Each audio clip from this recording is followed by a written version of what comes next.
अमृत की खोज कुंभ गांव के पास एक गहरी और रहस्यमयी गुफा थी, जिसके बारे में कहा जाता था कि वहां अमृत का कुआं छिपा है, या अमृत जिस भी व्यक्ति को मिलता उसे अमृतत्व की प्राप्ति होती। वर्षों से यह गुफा गांव के लोगों के लिए एक रहस्य बनी हुई थी, क्योंकि कोई भी वहां जाने की हिम्मत नहीं करता था। कई लोगों ने कोशिश की, लेकिन कोई भी वापस नहीं लौटा। गांव में एक निर्धन लेकिन साहसी युवक था, अर्जुन। उसकी मां बीमार थी और उसके पास इलाज के लिए पैसे नहीं थे। उसने निश्चय किया कि वह उस गुफा में जाएगा और अमृत लेकर आएगा, जिससे उसकी मां को अमर जीवन और स्वास्थ्य प्राप्त हो सके। जो गुफा की ओर यात्रा। अर्जुन ने अपनी यात्रा शुरू की। गांव के कुछ लोगों ने उसे रोका और कहा, यह गुफा मृत्यु का द्वार है, वहां जाने वाले कभी लौटकर नहीं आते। लेकिन अर्जुन अडिग था। वह अपनी मां की सलामती के लिए किसी भी हद तक जाने को तैयार था। उसने अपने साथ एक मशाल और कुछ सूखा भोजन लिया और चल पड़ा। गुफा के अंदर घुसते ही घना अंधेरा छा गया। वहां अजीब सी गूंज थी, जैसे कोई रहस्यमयी शक्ति उसे अपनी ओर खींच रही हो। उसने दीवारों पर उकेरी गई रहस्यमयी चित्रलिपियां देखीं, जिनका अर्थ समझना कठिन था। कुछ ही दूर जाने के बाद उसे पहला पड़ाव मिला, एक विशाल पत्थर का दरवाजा। उस दरवाजे के ऊपर एक शिलालेख लिखा था, केवल वही इस द्वार को पार कर सकता है जो अपने लोभ को त्याग दे। अर्जुन कुछ पल सोच में पड़ गया। क्या वह लालच कर रहा था? नहीं, वह तो अपनी मां के लिए अमृत लाना चाहता था। उसने अपने मन को शांत किया और दरवाजे को धक्का दिया। आश्चर्यजनक रूप से दरवाजा खुल गया, जहां 3 परीक्षाएं उसकी प्रतीक्षा कर रही थीं। पहली परीक्षा, भय पर विजय कैंप।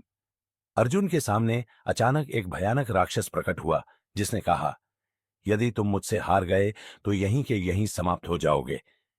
राक्षस ने अपनी तलवार से अर्जुन पर वार किया, लेकिन अर्जुन चतुर था। उसने राक्षस को अपनी तेजी और बुद्धिमानी से मात दी और आगे बढ़ गया। दूसरी परीक्षा, सत्य की कसौटी। अर्जुन एक पुल के पास पहुंचा, जिसके बीच में एक वृद्ध साधु खड़े थे। उन्होंने अर्जुन से पूछा, अगर तुम्हें अमृत मिल जाए तो क्या तुम इसे अपने लिए रखोगे?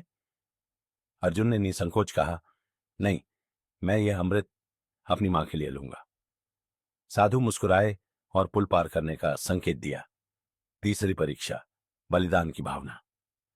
अब अर्जुन के सामने एक विशाल झरना था, जिसके दूसरी ओर अमृत का कुआं था, लेकिन झरने को पार करने का कोई रास्ता नहीं था। तभी उसे एक आवाज सुनाई दी, अगर तुम इस जल को अपने रक्त से सींचोगे तो तुम्हारे लिए रास्ता बन जाएगा। अर्जुन ने बिना सोचे समझे अपनी तलवार से अपनी हथेली काट दी और पानी में टपकाया। झरने के पानी में हलचल हुई और धीरे धीरे एक पुल बन गया। हर्फ, अमृत की प्राप्ति और निष्कर्ष। अर्जुन ने कुएं से अमृत भरा और वापस लौट आया। गांव पहुंचने पर उसने अपनी मां को अमृत पिलाया। कुछ ही क्षणों में उसकी मां पूर्ण रूप से स्वस्थ हो गई। लेकिन तभी एक रहस्यमयी आवाज गूंजी, अर्जुन, तुमने तीनों परीक्षाएं पार की, लेकिन अमृतत्व केवल उन्हें ही मिलता है जो इसे पाने की इच्छा नहीं रखते। यह सुनकर अर्जुन मुस्कुराया और बोला, मुझे अमृतत्व नहीं चाहिए, मुझे तो केवल अपनी मां की सलामती चाहिए थी। यह कहते ही अमृत का प्रभाव समाप्त हो गया और अर्जुन ने समझ लिया कि सच्ची अमृता प्रेम, सेवा और बलिदान में होती है। गांव वालों ने अर्जुन की वीरता को सराहा और वह एक प्रेरणा बन गया। वह अपनी मां के साथ सुखी जीवन जीने लगा, लेकिन उसने कभी भी अमृतत्व की चाह नहीं की। हापायलश शिक्षा। सच्ची अमृता किसी जादुई अमृत में नहीं, बल्कि अच्छे कर्मों, प्रेम और बलिदान में होती है। मजर है अमृत की खोज, भाग 2। यहाँ संकट है डॉक्टर। अर्जुन की मां स्वस्थ हो चुकी थी और पूरा गांव उसकी बहादुरी की कहानियां सुन रहा था। लेकिन यह खुशियां ज्यादा दिन नहीं टिकीं। एक दिन गांव के पास के राज्य के राजा वीरभद्र को अर्जुन के अमृत प्राप्त करने की बात पता चली। राजा को अमृतत्व की चाह थी। उसने अपने सैनिकों को आदेश दिया कि अर्जुन को पकड़कर दरबार में लाया जाए। सैनिकों ने अर्जुन को बंदी बना लिया और राजा के सामने पेश किया। राजा वीरभद्र ने कहा, मुझे वह स्थान बताओ जहां अमृत का कुआं है, ताकि मैं भी अमर हो जाऊं। अर्जुन ने शांत भाव से उत्तर दिया, महाराज, अमृत केवल उनके लिए है जो त्याग की भावना रखते हैं। यदि आप इसे लोभ से प्राप्त करेंगे तो यह अपना प्रभाव खो देगा। राजा को अर्जुन की बातों पर विश्वास नहीं हुआ।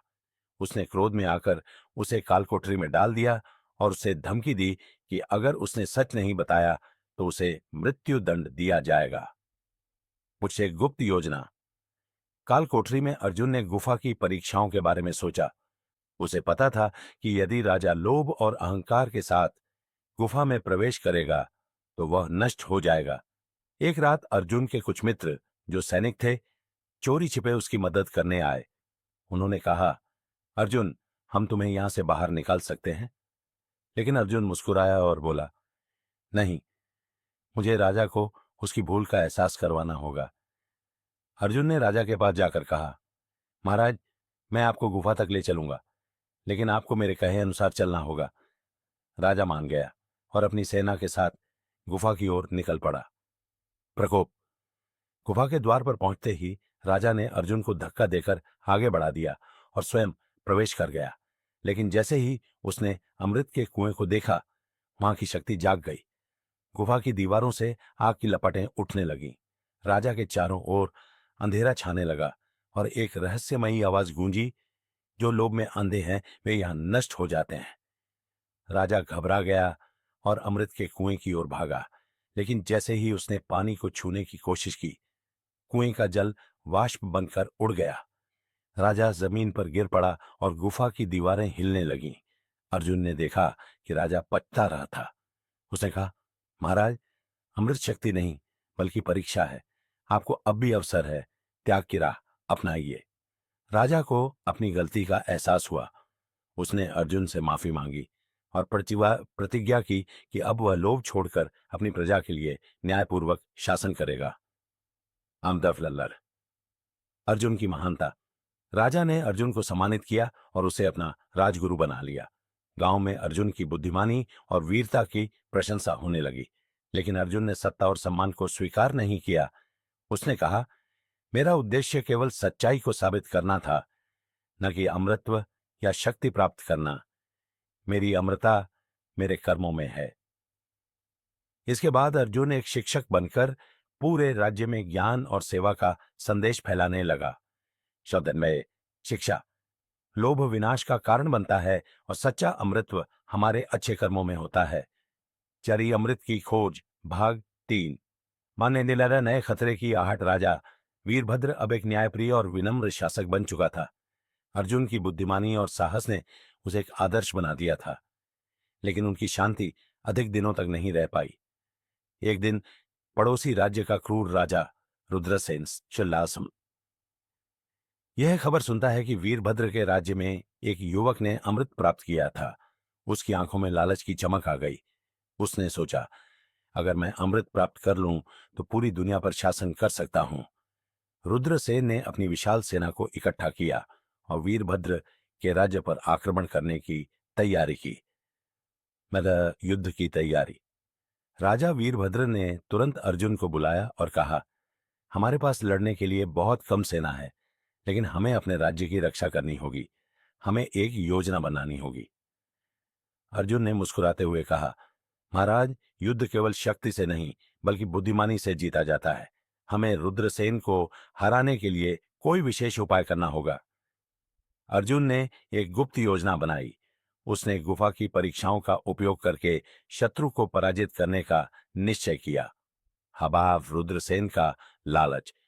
जब रुद्रसेन अपनी सेना के साथ राज्य पर हमला करने पहुंचा तो वीरभद्र ने संधि का प्रस्ताव रखा। उसने कहा, हम युद्ध नहीं चाहते। अगर तुम अमृत चाहते हो तो अर्जुन तुम्हें वहां ले जाएगा। रुद्रसेन को लगा कि उसे बिना किसी संघर्ष के अमृत मिल जाएगा और उसने युद्ध रोक दिया। अर्जुन उसे गुफा तक ले गया। जैसे ही रुद्रसेन ने गुफा में प्रवेश किया, अमृत के कुएं की चमक देखकर उसकी आंखों में लालच भर आया। उसने अर्जुन की ओर देखा और कहा, अब तुम यहां से जा सकते हो, यह अमृत अब मेरा है। लेकिन जैसे ही रुद्रसेन ने कुएं में हाथ डाला, गुफा की दीवारों से आवाज आई, जो लोभ करता है वह विनाश को आमंत्रित करता है। अचानक गुफा की जमीन हिलने लगी, पानी उबलने लगा और चारों ओर से आग की लपटें उठने लगीं। रुद्रसेन डर से कांप उठा। वह पीछे हटने की कोशिश कर रहा था, लेकिन उसकी लालच भरी आत्मा उसे रोक रही थी। देखते ही देखते गुफा की जमीन फट गई और रुद्रसेन उसमें समा गया। गुफा एक बार फिर शांत हो गई और अमृत का कुआं अदृश्य हो गया। अक्षय शांति की स्थापना। जब अर्जुन गुफा से लौटा तो राजा वीरभद्र और राज्य के लोग उसकी प्रतीक्षा कर रहे थे। अर्जुन ने सबको बताया कि अब कोई भी लोभी व्यक्ति अमृत को प्राप्त नहीं कर सकता। राजा वीरभद्र ने अर्जुन को गले लगाते हुए कहा, तुमने न केवल हमारे राज्य